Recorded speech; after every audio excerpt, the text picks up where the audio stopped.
Asia rising స్టార్స్లో India ఏ verse UAE మధ్య match జరిగింది. ఈ మ్యాచ్లో వైభవ్ సూర్యవంశీ చేసినటువంటి దండయాత్ర గురించి ఎంత చెప్పుకున్నా తక్కువే. బేసిక్గా ఇండియన్ క్రికెట్లో డాషింగ్ బ్యాట్స్మెన్లో మొదటగా మనకు గుర్తుకొచ్చేది వీరేంద్ర సెహ్వాగ్. ఆ తర్వాత చూస్తే మాత్రం రీసెంట్గా వచ్చినటువంటి యశస్వి జైస్వాల్, అలాగే అభిషేక్ శర్మ. యశస్వి జైస్వాల్ తన బస్ బాల్కే విరుద్ధంగా విరుడు చేశాడు. ఆ తర్వాత అభిషేక్ శర్మ అబీ బాల్తో అద్భుతంగా రాణిస్తున్నాడు. ఇప్పుడు దీనికి మించి ఇలా ముగ్గురికి మించి ఈరోజు వైభవ్ సూర్యవంశీ ఆడినటువంటి ఇన్నింగ్స్ మాత్రం చెప్పుకోవడంలో ఎటువంటి సందేహం లేదు. ఇతను చూడడానికి 14 ఏళ్ళే. బేసిక్గా నిన్న చిల్డ్రన్స్ డే, ఆ చిల్డ్రన్స్ డే అబ్దు తను ఆడిన ఈ డేలో చిల్డ్రన్ అనే విధంగా ముఖ్యంగా యుఏవి బౌలర్లకు అయితే మాత్రం అసలు ఈ ఎడారి దేశంలో ఎందుకురా మరొకసారి బౌలర్ అనేవాడు బాల్ పట్టుకోవడానికి వణికే విధంగా బ్యాటింగ్ చేశాడు వైభవ్ సూర్యవంశీ. దాని గురించి ఇప్పుడు పూర్తిగా తెలుసుకుందాం.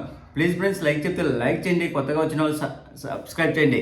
ఇంకా children's day Team India bully dynamite అయినటువంటి వైభవ్ సూర్యవంశీ ప్రపంచ రికార్డులు బద్దలు కొట్టాడు. కేవలం 32 బంతుల్లోనే సెంచరీ చేసి రికార్డు సృష్టించాడు. ఈ క్రమంలో 42 బంతుల్లో 144 పరుగులు చేశాడు. పురుషుల టీ20లో అత్యధిక స్ట్రైక్ రేట్తో సెంచరీ చేసినటువంటి ఆటగాళ్లతో 4వ వాడిగా నిలిచాడు వైభవ్ సూర్యవంశీ. దేశం తరపున సీనియర్ స్థాయిలో కూడా సెంచరీ చేసిన అతి పిన్న వయస్కుడుగా చరిత్రకు ఎక్కాడు.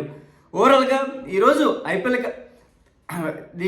2025 సిరీస్ భారత్ తరపున ఆడుతున్నటువంటి వైభవ్ సూర్యవంశీ కళ్ళు చెదిరే చెట్లతో ఐపీఎల్ కంటే తక్కువ బంతుల్లోనే సెంచరీ నమోదు చేసి వరల్డ్ క్రికెట్ బిగ్గెస్ట్ మెసేజ్ చేశాడు. యుఏతో జరిగినటువంటి ఈ మ్యాచ్లో వైభవ్ సూర్యవంశీ శివాల తడంతో భారత జట్టు 20 ఓవర్లకు గాను 297కు 4 వికెట్లు కోల్పోయింది.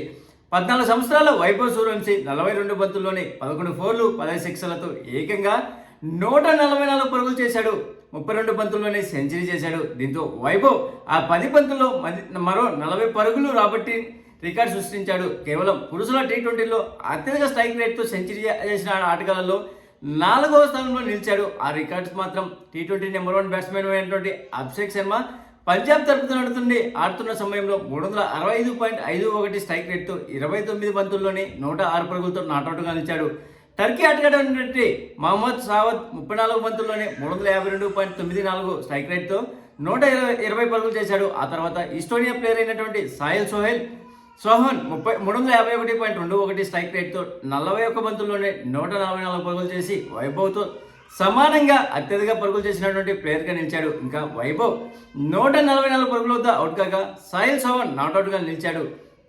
దేశం తరపున ఆడుతున్నటువంటి సీనియర్ లెవెల్లో సెంచరీ సాధించినటువంటి యంగెస్ట్ ప్లేయర్గా వైభవ్ సూర్యవంశీ నిలిచాడు. 2005లో బంగ్లాదేశ్ ఆటగాడైనటువంటి ముసిఫర్ రహమాన్ 16 సంవత్సరాల 171 రోజుల వయసులో జింబాబ్వేతో జరిగినటువంటి ఫస్ట్ క్లాస్ మ్యాచ్లో అత్యంత తక్కువ వయసులో 111 పరుగులు చేసిన ఆటగాడిగా రికార్డు సృష్టించగా ఆ రికార్డును 14 ఏళ్ల వైభవ్ సూర్యవంశీ బ్రేక్ చేశాడు. అలాగే సాహిల్ సవాన్ కేవలం 27 బంతుల్లోనే సెంచరీ చేసి ఈ రికార్డులో టాప్ ప్లేస్లో నిలిచాడు. ఉర్విల్ పటేల్ 28 బంతులు, అభిషేక్ శర్మ 28 బంతులు, మహమ్మద్ సాహిద్ 29 బంతుల్లో సెంచరీ పూర్తి చేశాడు. క్రికెట్లో క్రికెట్ బాస్ అని ముద్దుగా పిలుచుకునే క్రిస్ గేల్ 30 బంతుల్లో శతకం సాధించగా రిషబ్ పంత్ 32 బంతుల్లో 100 పరుగులు చేశాడు. ఇక ఈ బాస్ బేబీ వైభవ్ సూర్యవంశీ అయితే 32 బంతుల్లోనే సెంచరీ పూర్తి చేసి లెజెండ్ సరసన నిలిచాడు.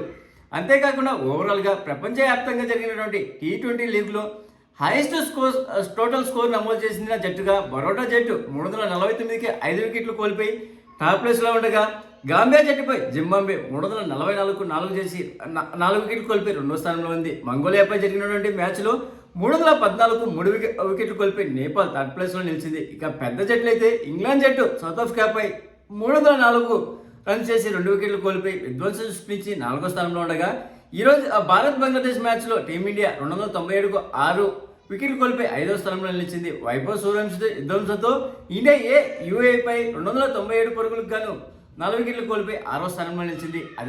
ఇదంతా ఒక ఎత్తు అయితే చివర్లో మాత్రం ఇక్కడ కెప్టెన్ అయినటువంటి జితేష్ శర్మ విధ్వంసకరమైన బ్యాటింగ్తో భారత జట్టు 297 పరుగులు చేసేదానికి సాధించింది. జితేష్ శర్మ కంబ్యాక్ మ్యాచ్తో అదరగొట్టి జట్టు ఘన విజయానికి బాటలు వేశాడు. ఈ మెగా 20లో టీమిండియా తన సత్తా చాటుతుంది. ముఖ్యంగా ఈ మ్యాచ్లో జితేష్ శర్మ కూడా తనేం తక్కువ అన్నట్లు కాదుగా బౌండరీలు మూతలు మోగించాడు. జట్టు మొత్తం 297 పరుగులు చేస్తే ఈ ఇద్దరే 227 పరుగులు బాదారు. వైభవ్ సూర్యవంశీ అవుట్ అయిన తర్వాత ఇండియా ఏ జట్టు కెప్టెన్ అయినటువంటి జితేష్ శర్మ బ్యాటింగ్ పని చెప్పాడు. ఆఖరి 7 ఓవర్లు అయితే బౌండరీలతో స్కోర్ బోర్డును పరుగులు చేపట్టించాడు. చిక్కిన ప్రతి బంతిని బౌండరీకి బాదుతూ తన సత్తా చాటాడు. 32 బంతులు ఆడినటువంటి జితేష్ శర్మ 8 ఫోర్లు 6 సిక్స్లతో 83 పరుగులు చేయగా ఆఖరి బంతి వరకు క్రీజులోనే కొనసాగి నాట్అవుట్ గెలిచాడు. ఇటీవల జరిగినటువంటి ఆస్ట్రేలియా T20 సిరీస్లో ఆఖరి 3 మ్యాచ్ల్లో ప్లేస్ దక్కించుకున్న జితేష్ శర్మ పెద్దగా రాణించలేకపోయాడు. దాంతో జట్టులో ఎలాగైనా ప్లేస్ను నిలుపుకోవాలనే ఉద్దేశంతో ఇండియా ఏ తరపున తన కంబ్యాక్ ఇచ్చాడు. ఐపీఎల్లో 2025లో ఆర్సీబీ తరపున ఆడినటువంటి జితేష్ శర్మ ఎవరు ఊహించిన విధంగా ఆడి ఆర్సీబీ టైటిల్ గెలవడంలో ప్రధాన పాత్ర పోషించాడు. ఇక ఈ మ్యాచ్ విషయానికి వస్తే టాస్ గెలిచినటువంటి బ్యాటింగ్ ఎంచుకున్న భారత్ 20 ఓవర్లకు గాను 297 పరుగులు చేసింది. అందులో వైభవ్ సూర్యవంశీ 42 బంతుల్లో 144, ప్రియాన్ సరియా 6 బంతుల్లో 10, నమంది 23 బంతుల్లో 34, నేహాల్ వదేరా 9 బంతుల్లో 14 పరుగులు చేసి అవుట్ కాగా జితేష్ శర్మ 83, రమన్దీప్ సింగ్ 6 పరుగులతో నాట్అవుట్ గెలిచారు. భారీ స్కోర్ లక్ష్యంతో బరిదిగినటువంటి యుఏఈ జట్టు కేవలం 149 పరుగులు మాత్రమే చేసి 7 వికెట్లు కోల్పోయింది. గుర్జీత్ సింగ్ కు 3 వికెట్లు దక్కగా ఈ మ్యాచ్ భారత్ ఏ జట్టు 148 పరుగుల తేడాతో అద్భుతంగా విజయం సాధించింది.